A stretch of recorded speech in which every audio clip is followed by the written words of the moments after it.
Okay, a lot of you got to hear Alan's sermon last week on why did Jesus have to come. I have my own picture of Jesus getting ready to leave heaven and all the angels coming up to him and saying, "Oh, don't do this. This is awful. You know those people don't deserve it." And the Father says, "No, I'm sending my Son because I have a plan." And the angels are going, "Yes, but those people are mean. They're not loyal. They're not good. They're violent. They're not good people. And besides, if you're vulnerable, Jesus, when you're a human, if they cut you, you will bleed. It's not like heaven." But the Father said, "No, I have a plan." And he carried out his plan with Jesus coming to earth. And it was quite a step for Jesus. It made him vulnerable. I'm going to read this morning from Ephesians chapter 2. There's just 2 verses here that are so powerful.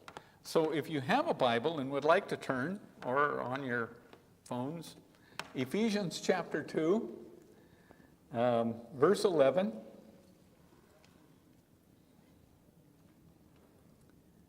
"Therefore remember that formerly you who are Gentiles by birth, called uncircumcision by those who call themselves circumcision." Now, I don't know if you get the implication here, but this was a put down. He says those who had done the deed, the circumcision, looked down on those and said, "Well, you're not circumcision. We are circumcision." Do you get the put down? This is we call it racist sometimes, but I don't know what they call it when it has to do with circumcision. What they're saying is, you don't qualify. You're not a part of the team. You're not a part of our group, our church. You're on the outside. Now, for those of you that can remember, this is important. Remember what it was when you were an outsider. You were not accepted. You were not approved. I remember. I've mentioned this before. When they choose up teams in school, the captain gets to choose who he wants, and he says, "I'll take you. Well, I was the one that wasn't all that great an athlete, so sometimes I wasn't chosen." Now, I want to talk about that situation for a minute, because this is what he really goes on to talk about here. There is a wounding that takes place when you're not approved, you're disliked, you're put on the outside, you're not accepted as one of the group, one of the gang. There's a wounding that takes place. Our hearts get hurt. And I want to talk about that because this is what is going on here. He says, remember when you were an outsider and how that felt and what you did in response to being an outsider. And so this is what's going on. Some of you can remember the disappointment when you didn't feel approved or accepted or loved, appreciated. This is what he's talking about here. Let me go on. He says, remember, this is verse 12, that at that time you were separate from Christ. Can you get rid of that? There's a little bit of an echo thing happening here. What's that? What are you saying? I don't get your hand signals. Your mic be positioned bad? The mic is bad? Yeah, it might be positioned bad. The position. Is that better? Okay.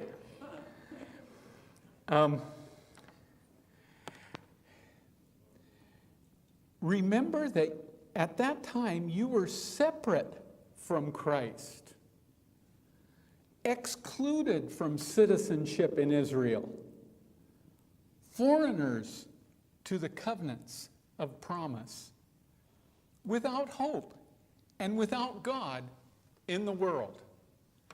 Now, I'm hoping that you can reflect and remember what it was like. I mentioned this last night because I do remember. When I was in high school, I just thought life hurt too much. I didn't want to go on. And so I was actually on my way to commit suicide. And a voice, wasn't an actual voice, but it was definitely, I heard it. I got the message. Said, you haven't tried your parents' religion. And I was quite shocked by that because I had kind of just written that off. But in order to be honest with God, I said, oh, that's true. And so I didn't want to die and face God having checked out by suicide. So I prayed. Now this is on my way to commit suicide. On my way, I prayed and I said, God, I don't even know if you exist. I don't even know if you hear me. I don't know what's going on. But life hurts. If you are there, I'm asking you to make me aware of your presence. I tell you, before I finished the words, I felt a peace. I was shocked because I didn't really believe that he heard me. I didn't really believe that prayers worked. I didn't believe he was around. And all of a sudden, I feel this presence of God. It just shocked me. Well, of course, I couldn't carry out what I was planning now because God was there. And he was listening. Now, I don't know how many of you have experienced this, but life definitely has its barbs, has its pokes, has its hurts. There are all kinds of things that happen to us in life. You know, we're expecting a raise and we're fired. Whoa! You know, we have to deal with that. And that's not always easy to deal with. Things don't happen the way we plan.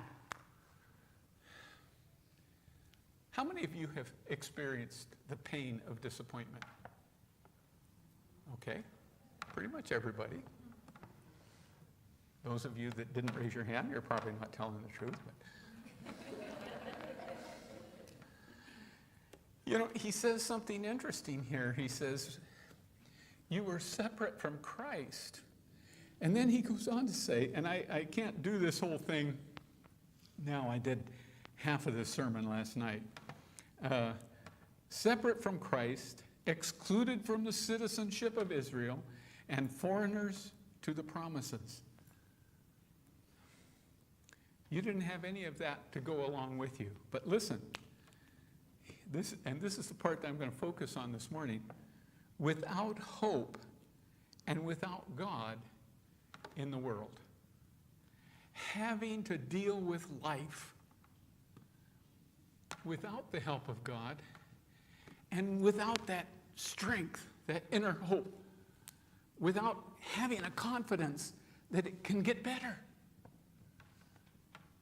That's bad.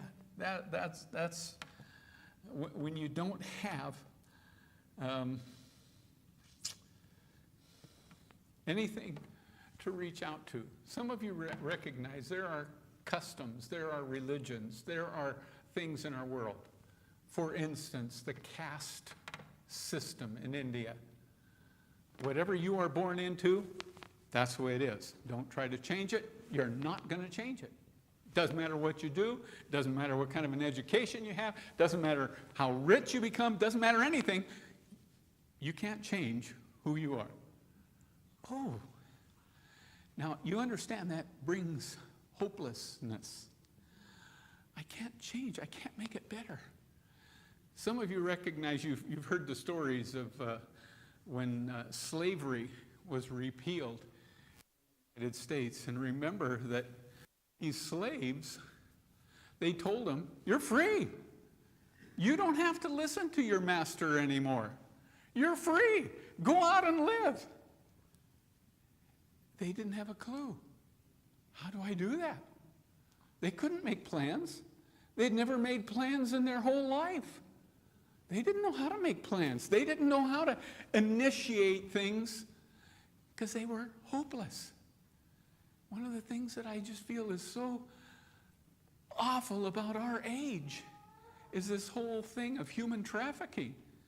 Because what they do is take away hope. I can't change it. I can't make it better. I can't do anything.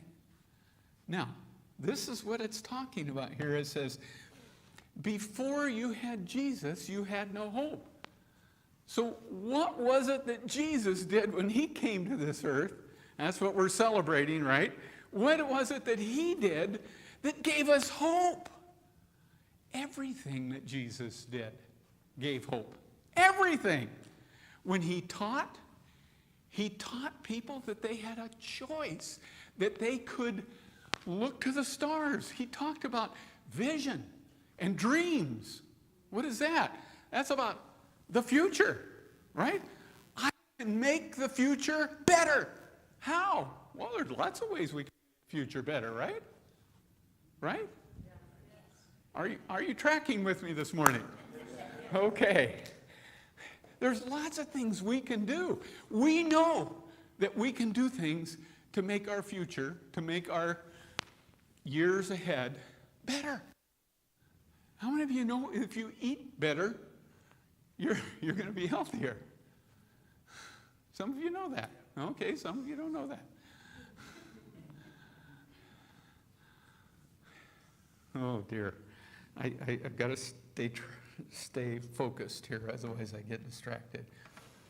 But I think it's important for us to recognize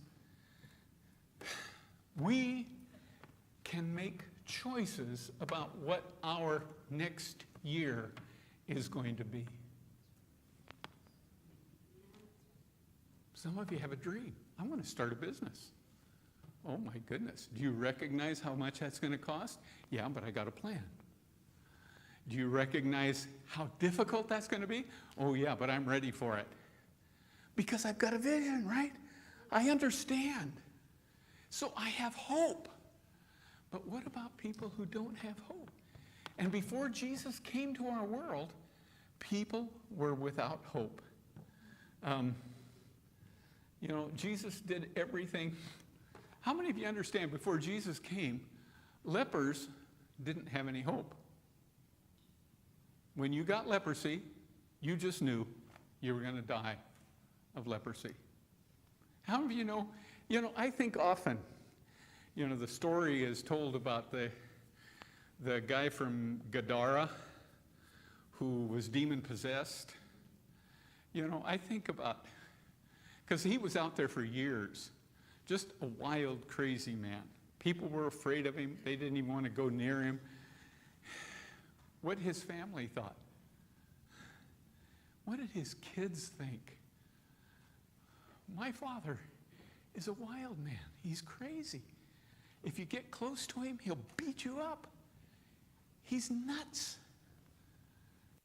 What do you think the other kids at school said to the kids that were children of the Gadaran madman? They ridiculed. It was hard. And they didn't have any hope that he was going to get better. This was such a sad story.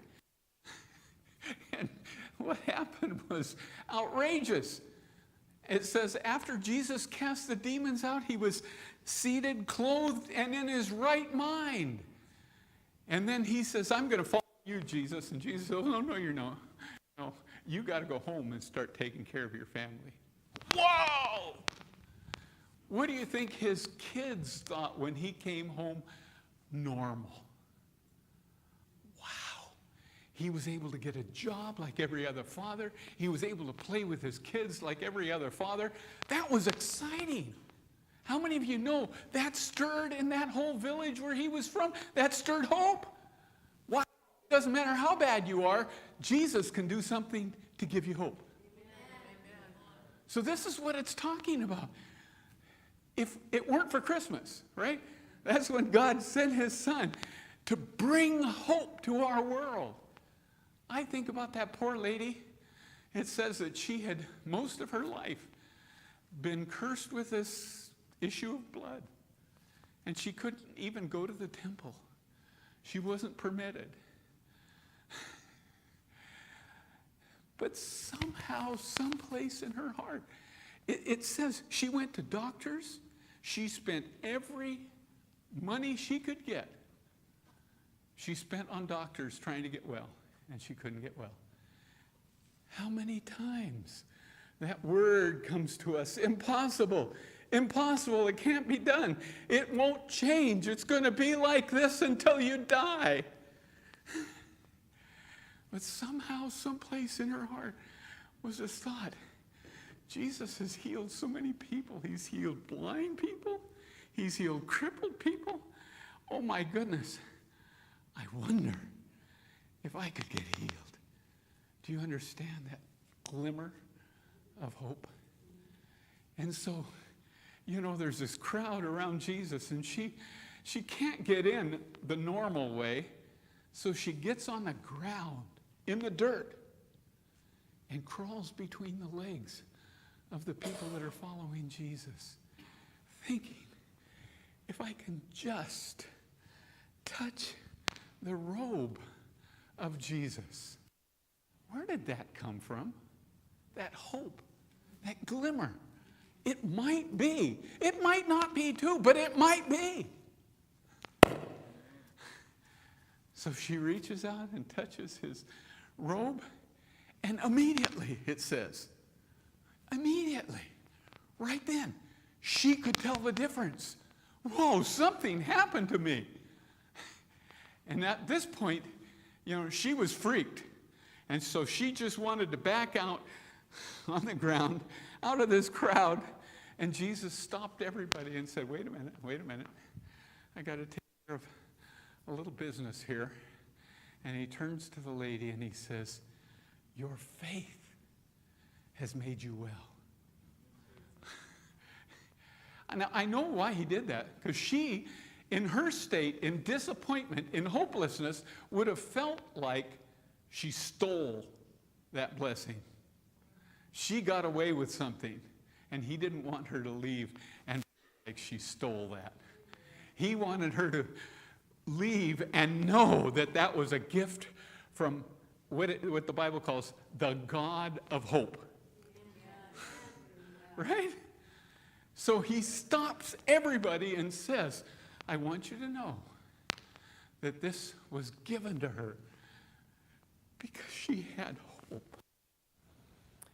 There was another time when Jesus, in all of his teaching, everything he did gave hope. Remember that one time where he told the story about a lady who, she was widowed, she had no money, she had nothing.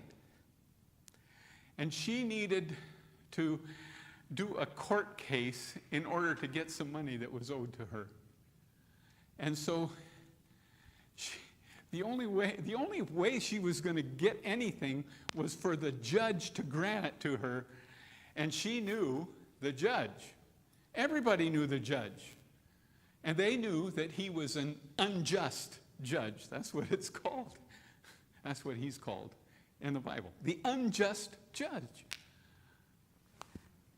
How many of you know when your only hope is an unjust judge, you're not going to get any help.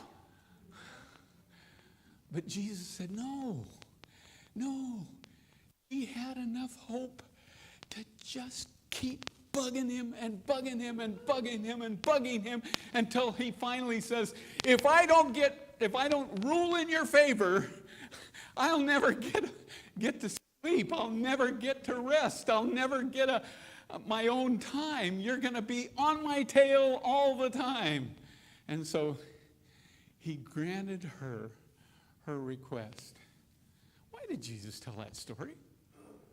Why did he call this guy an unjust judge? Because he wanted for us to know there is always hope with God. There is always hope. Now, I don't know if there's any of you here this morning that has felt something in your life is impossible. It's not going the way that you had planned it or the way that you wanted it to go. God says, come to me. If you're weary, if you are burdened, it just seems like there's so much that you're carrying, so much that you're having to do. You know, that happens right now, this time of the year. I can't get everything done. Somebody asked me, you ready for Christmas? I said, give me 3 more weeks and I'll be ready for Christmas.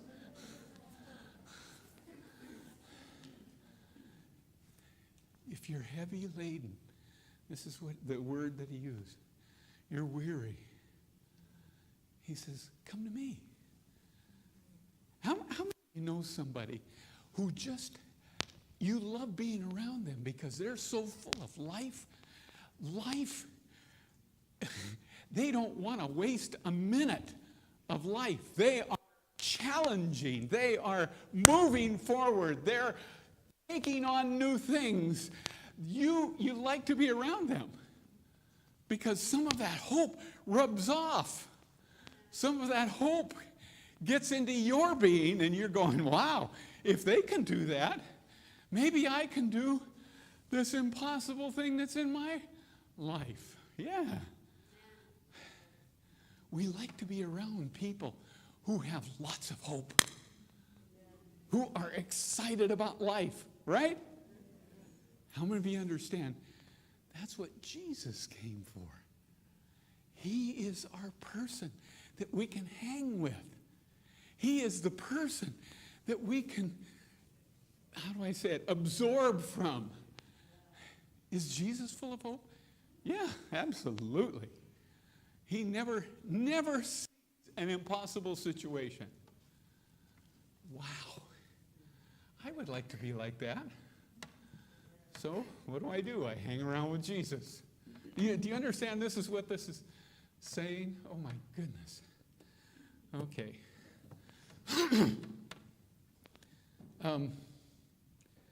Most of you have seen these people around town. We call them bag ladies or bag men. Why do we look at them weird? See, do you understand that the basic reason that they accumulate every little thing? You know, they see a bag or a newspaper or a pencil, they grab it. They save it. Why? Because there's a chance that they won't get another pencil. There's a chance they won't get another bag. So because they have no hope, they've got to keep accumulating every chance they get. Every time that they see something or notice something, they got to accumulate it, put it in the shopping cart. I don't know if you've seen that guy on the other side. One shopping cart wasn't enough. He filled one shopping cart, so he drags one behind and pushes the other one in front of him. Do you understand the thing that drives them is no hope? They don't have an anticipation that they're going to live normally. How many people that are homeless? You know, I heard this beautiful, beautiful sermon last night where it was saying, you know, people who are homeless wonder if they have a God who understands their homelessness. And he was saying, Jesus, of all people, understands what homelessness is. He was born in a shed, in a cattle shed. He didn't have a place. People who are aliens, do they have a God who understands being an alien? Yeah, Jesus, he was, you know, not even 2 years old and he had to move to Egypt. Does he understand? Yes. Of all people, he understands. And what does he say to us? You don't have to live without hope. I understand. I hear you. I see your situation. I'm compassionate with where you are, what you're going through. You know,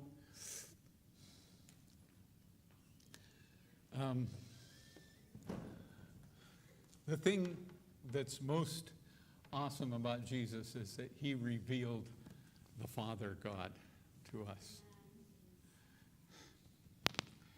How many of you understand, if you take a poll, you stand down there on Front Street and take a poll, what do you think God is like? Oh my goodness, all the answers that you're going to get what God is like. Strange answers. How many of you know what I'm talking about? People in our world have strange thoughts that they make up, or they hear from some guru, or they get some kind of a book says a certain amount of this kind of discipline or stretching, and your future is going to be glorious. How many of you, like me, have tried those things?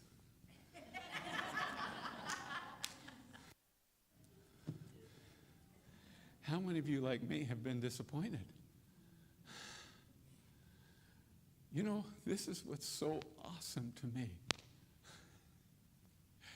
Is Jesus is saying to us, hang with me, stay with me, learn from me, learn what the Father is like. You know, I don't have time to go into the whole thing, but I just want to say this. You know, when he says to the Ephesians here, remember when you were outside of the nation of Israel, outside the promises. You didn't have any promises that you could hold on to and say, well, I know it's going to turn out good. How many of you remember that? Well, some of you know that Ephesus had 2 gigantic temples to false gods, to idols. And this is what's interesting. When you don't have, let me say it like this. Other gods, all those other gods that there are out there, they're unreliable. They are not nice. How many of you recognize that those gods that the Greeks and all of those guys had, they were not nice gods? When Jesus came, he said, no, I want you to know my Father. My Father is different from all of these others. And if I had time, I would share more with you. But I just want to say this. When you don't have a God that you love, when you don't have a God that you feel like loves you, you turn to sensuality. If you notice that all those gods, all those idols, all those religions turn people towards sensuality. What does that say? That says we need, the way we are created as human beings, we were created with a God need. We need him. We need that fellowship. We need that interaction. We need that relationship with God. Some of you have found that out. You've tried to live life without. And you see that there's just a lot of hurt, a lot of difficulty. But this is the glorious thing. Jesus says, it's not that way with my Father. He will meet your needs. Some of you have experienced the presence, right? Some of you have experienced the presence of God. How many of you have experienced the presence of God? How many of you know that that's tremendously fulfilling? That's like, a guy that's out in the desert and you give him a glass of water. Whoa, that's exciting. I want to say that. Jesus is exciting. His Father, God, is exciting. And you don't have to do anything. You don't have to do special exercises or stretching, or you don't have to worship in a certain temple, or all you have to do is follow Jesus around. I have a wild imagination, so it's not difficult for me to read through the Gospels, and I'm following Jesus around. I'm watching him. He walks up to this lady that's stooped over like this, and he says, "Get up." First time in her life, she stands up and goes crazy. Woo! How many of you have seen people in church get crazy? When Jesus does something miraculous, something awesome, something beyond the impossible, people get crazy. I just read this yesterday. I mentioned it last night. This lady had cancer. This guy that was telling the story had come to this church for a men's, I don't know what you call a men's rally or something. Anyway, when he got to the church, they told him this story because it had just happened. This lady had cancer. She went to her doctor, and her doctor did this thorough exam, and he says, "I don't know how this happened. I don't have an explanation for this. All I know is that the last time I checked, you had cancer, and now you have no cancer." And she got all excited and said, "It's because the guys, the men's group in my church, laid hands on me and prayed for me. I didn't do anything. All I did was receive." Oh my goodness. I tell you what, we need more hope in the church because we need more of these miracles. Right? Woo! Oh dear. Come on, finish up, Larry. Okay.